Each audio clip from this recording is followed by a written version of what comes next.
hazırlana bilər. Burada söhbət biz fokusu salaq Vaşinqtonda, Moskvaya, Kremlə gələk. Avropa kənardadır. Burada məqsəd nədən ibarətdir? Məqsəd nədən ibarətdir?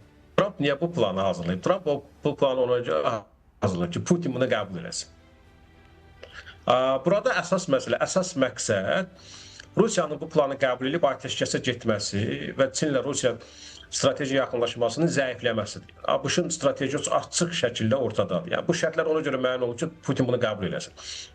Avropa belə bir şərtlər irəli sürəcəkmi? Yox. Avropa niyə belə şərtlər irəli sürsün? Çünki Avropa tam əks mövqedədir.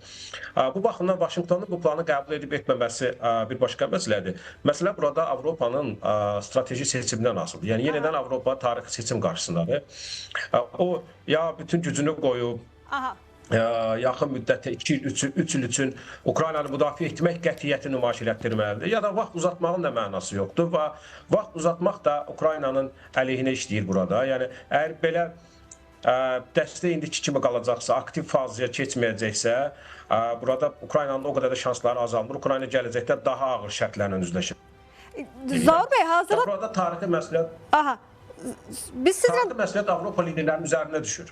Biz sizlə danışdığımız müddətdə Trumpdan da açıqlamalar gəlir. Trumpın açıqlamasında isə, yəni siz daha yaxşı bilərsiniz, qeyd olunur ki, Ukrayna ilə bağlı plan üçün son tarix gələn cümə axşamı uyğun hesab olunur. Yəni artıq bir həftəlik vaxt olduğu Trumpın dili ilə də təsdiqlənir. Yəqin ki, indi Ağ Evdə görüşlər keçiriləcək. Deyir ki, Rusiya tətbiq olunan neft sanksiyalarını ləğv etməyəcəm. Ukrayna ərazilərini itirir. Putin isə müharibəni böyütmək niyyətində deyil. Yaxın zaman, yəni Ukrayna ərazilərini itirir, Rusiya tərəfi isə müharibəni böyütmək niyyətində deyil. Bu necə başa düşülməlidir? Yəni, Ukrayna ərazi itirdiyi üçün bu sülh planına hə deyə bilər, Rusiya tərəfi isə müharibəni böyütmək istəmədiyi üçün bu sülh planına hə deyə bilər. Yəni, Trumpın açıqlamasına o çıxır ki, onda Moskva və Kiyev bununla razılaşacaq.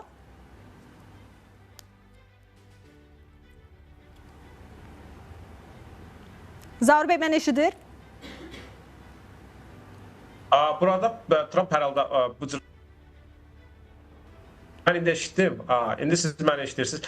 Trump'ın bu tipli açıqlamalarını biz öyrəşmişik. Bu nə özündə ehtival edilir? O demək ki, Ukrayna yeni əraziləri müdafiə edə bilmir. Xüsusən Pakrovskdakı gərgin vəziyyətdən sonra əraziləri müdafiə edə bilmir. Rusiyanın isə yeni ərazilər tutmaq şansı var. Lakin o bunu tutmayacaq. Əvəzində sülh müqaviləsi imzalayacaq. Bax, bu nəzərdə tutulur. Yəni, bu Trump'ın açıqlaması bundan ibarət ki, hər iki tərəf müəyyən qədər kompromislərə gedirlər. Ruslar hərbi cəhətdən irəliləyə bilərlər, irəliləmirlər. Ukrayna ərazi itirə bilər, bundan da artıq itirə bilər, itirmir və indiki halda Ruslar dayanırlar.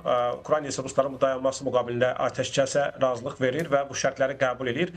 Ruslar isə bunun əvəzində artıq indiki tutduğu əraziləri legitimləşdirirlər, nəzarəti legitimləşdirirlər və sanksiyalar mərhələ-mərhələ götürülür. Yəni, Trump'ın tətbiq etdiyi ənənəvi yanaşmadır, ənənəvi standart yanaşmadır bununla bağlı məsələdə. Lakin burada bir məsələ var. Məsələ ondan ibarət ki, hər kəs Ukraynanı müzakirə edir, Avropanın Rusiyanı müzakirə edən yoxdur. Rusiyanın da resursları o qədər böyük deyil.